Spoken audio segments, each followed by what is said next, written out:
एक कानूनी प्रक्रिया होती है, वो तो आपको फॉलो करनी पड़ेगी।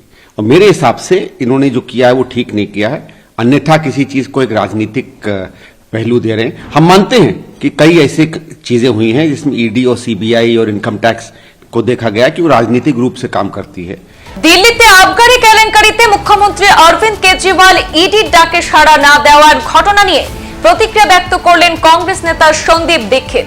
তিনি বলেন, দিল্লির মুখ্যমন্ত্রী অরবিন্দ কেজরিওয়ালের কাছে একাধিকবার সমন পাঠানো হয়েছে, কিন্তু তিনি ইডি কার্যালয়ে উপস্থিত হননি। তিনি তীব্র সমালোচনা করে বলেন, এটি হচ্ছে আইনি প্রক্রিয়া, অযথা এই বিষয়কে রাজনৈতিক মাইলেজ দেওয়া হচ্ছে বলে মন্তব্য করলেন কংগ্রেস নেতা সন্দীপ দীক্ষিত। एक कानूनी प्रक्रिया होती है, वो तो आपको फॉलो करनी पड़ेगी।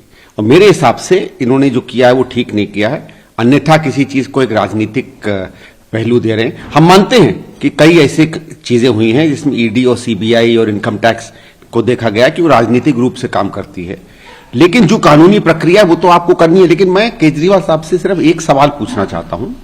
आप लोगों को शायद याद होगा कि जब लोकपाल बिल की चर्चा चल रही थी तो कांग्रेस की पार्टी की तरफ से मैं भी इनसे कई बार चर्चा करता था, और हमने उस समय इनसे यह कहा था कि जिस तरीके की लोकपाल का आप निर्माण कर रहे हो वो भयंकर हो जाएगा, वो मिसयूज होने लगेगा। अगर लोकपाल गलत बन जाता है या सरकार उसका गलत इस्तेमाल करती है, तो इन्होंने उस समय कहा था कि भाई साहब पारदर्शी दिखना चाहिए नेता को, उसके ऊपर कोई भी आरोप लगे उसको इस्तीफा देना चाहिए, लोकपाल के अधीन चले जाना चाहिए, गिरफ्तारी हो तो गिरफ्तार हो जाना चाहिए, और अगर वो इनोसेंट है तो अपने आप वो बात साबित हो जाएगी। तो खुद अपने कथन पर जिन चीजों पर इन्होंने नेतागिरी की और आज बड़े नेता बने हैं, जिन चीजों को लेकर उन्होंने जनता के बीच में विश्वास अपना कायम किया, ये अपनी बातों पर तो कायम रहे। मुझे तो लगता है कि ये अपनी ही विचारधारा के सबसे बड़े धोखेबाज बनते जा रहे हैं।